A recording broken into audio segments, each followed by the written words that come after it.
Thank you for joining NextLabs. Today we'll be discussing digital rights management in the area of ITAR file access control.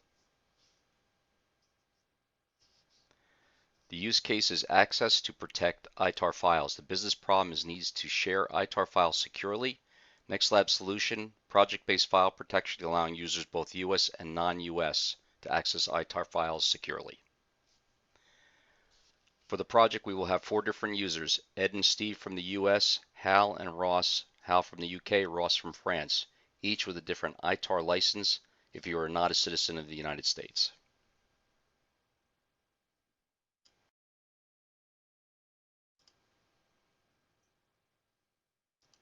All right, we're going to start off the demonstration by looking at the super admin. The first thing we're going to look at are the user attributes. In this case, we've chosen 5 attributes to use: the citizenship, country of affiliation, department, license, and security clearance. Here we'll also take a look at the document classifications. We scroll down for that. We'll be using a jurisdiction of EC ITAR, EC EAR, and EC None.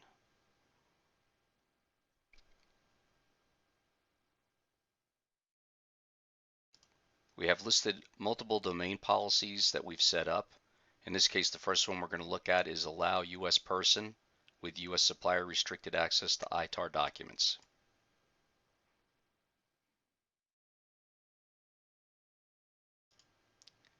So here we're going to see that this is going to allow foreign nationals with a license to be able to view and access the information. So here if we scroll down, we'll see that the jurisdiction is set up for EC ITAR and that you have an EC license of TEA01.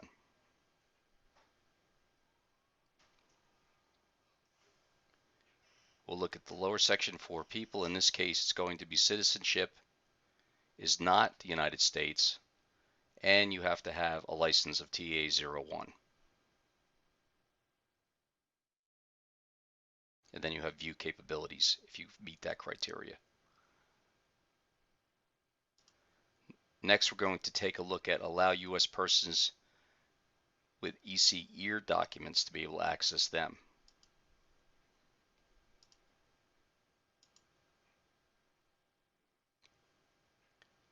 So here we'll see that the criteria is a jurisdiction of EC EAR, and the citizenship is in the United States. And then you have full rights to look at that file.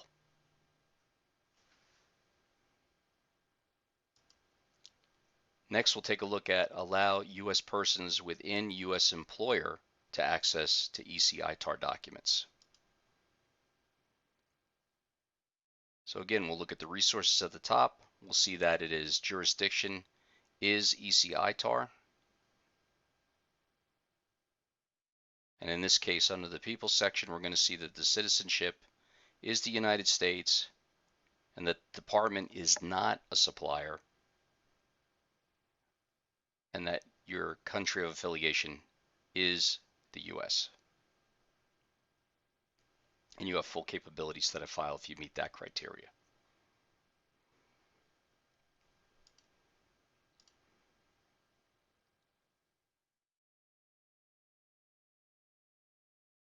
Now we're going to take a look at the user. So here we're in Active Directory, and we're going to look at the properties for, in this case, Ed. Here under the attributes, we'll see Ed is a US citizen.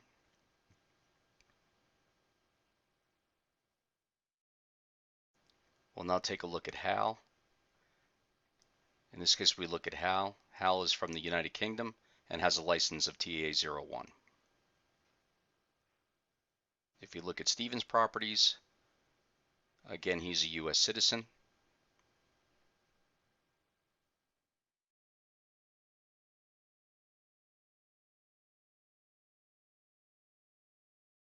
And last, we'll take a look at Ross.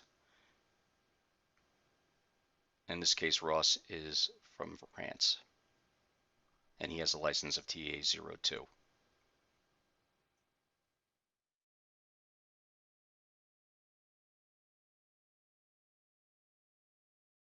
So we're going to see Ed logging into SkyDRM desktop now.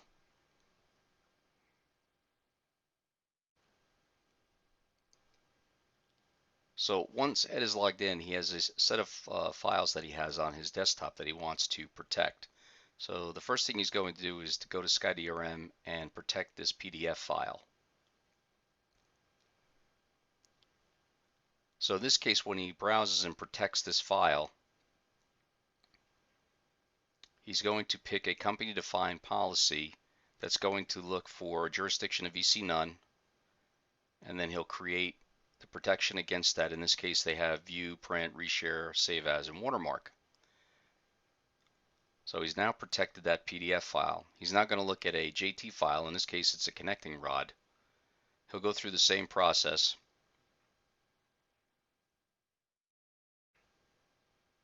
And in this case, he's going to choose a jurisdiction of EC ITAR and a license of TAA01. So you must have those two criteria in order to look at this file, as well as being able to edit, view, print. And the last file will be the 1057 file as well. Again, Ed will go through the same process.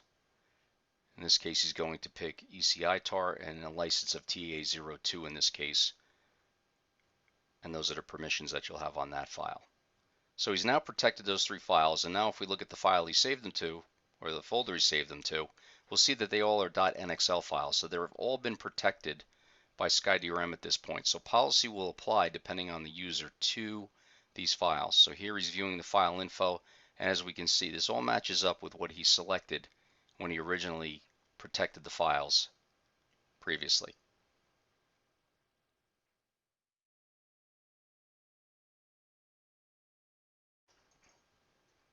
Ed can now go in and view the connecting rod. In this case, he's going to open the JT2Go file.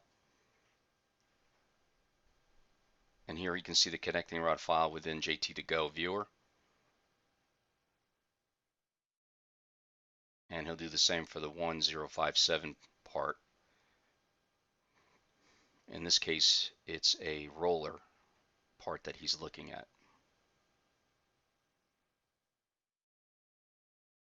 And last, he'll take a look at the PDF file. In this case, he'll open it in the SkyDRM viewer. And here we'll see the watermark, and he can view the PDF.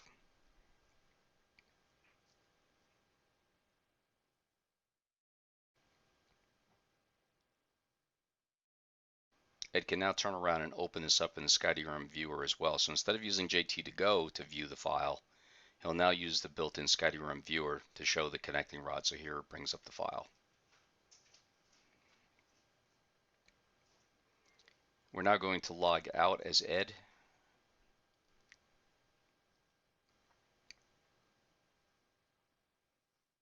And now we'll log back in to SkyDRM desktop. In this case, we'll log in as Steven. So Steve logs in, same three files. Here you can take a look at the file info for the 1057 part. He has full permissions to that.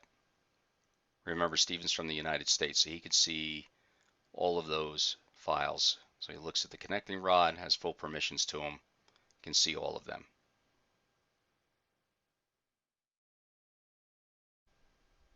Again, looking at the PDF, jurisdiction is EC none, so he has full capabilities to that as well.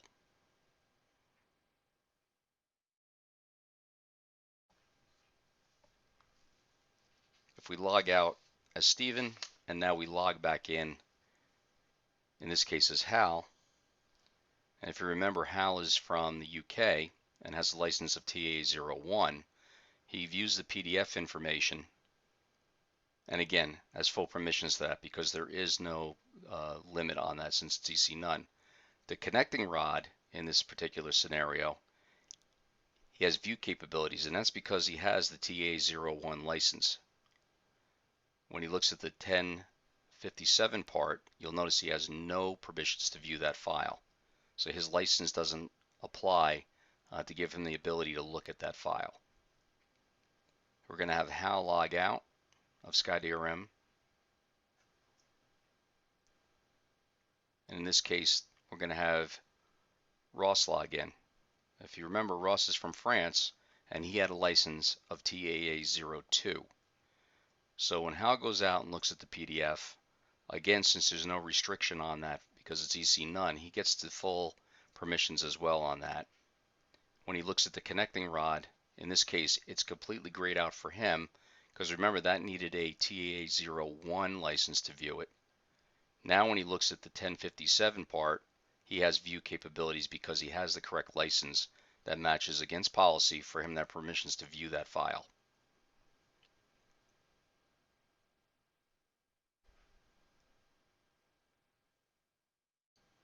Now what we're going to do is go into HAL, in this case, and view the properties of HAL as we did earlier. But now we're going to go in and remove the TAA01 license value within Active Directory for HAL. So he has no license set as far as an attribute within Active Directory. So in this case, we'll have ROS log out. We'll have HAL log back in again.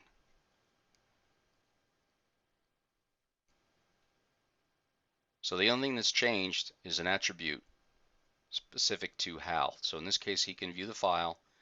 This should be the same as before since there were no restrictions. So in this case, he has full permissions. But now when HAL goes out, you can see that he can't do anything with the connecting rod part or assembly that he could see before. And the same thing holds true for the 1057 part. So with no license, he cannot view either of those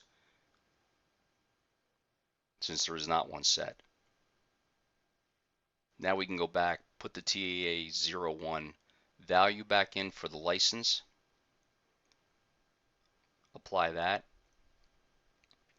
go back here, have HAL log back in to SkyDRM desktop, and now once again he can go out and view the file info because he has the TAA01 license for the connecting rod, but still should be restricted against being able to view the 1057 part, which you can see there's no permissions there for that.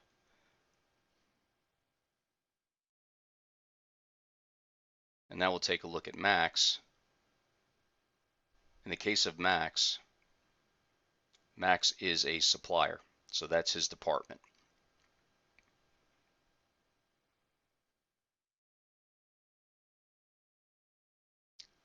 So here we have allow U.S. persons with U.S. supplier restricted to access the ITAR documents.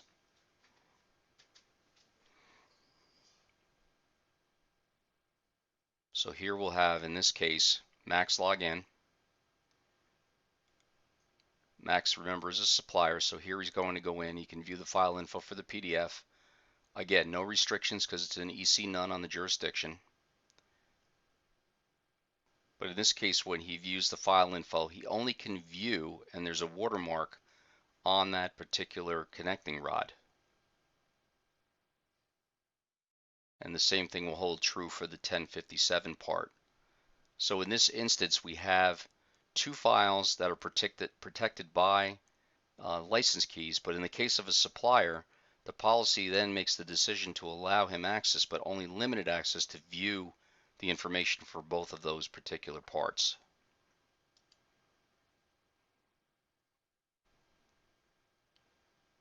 And here you can bring the connecting rod up.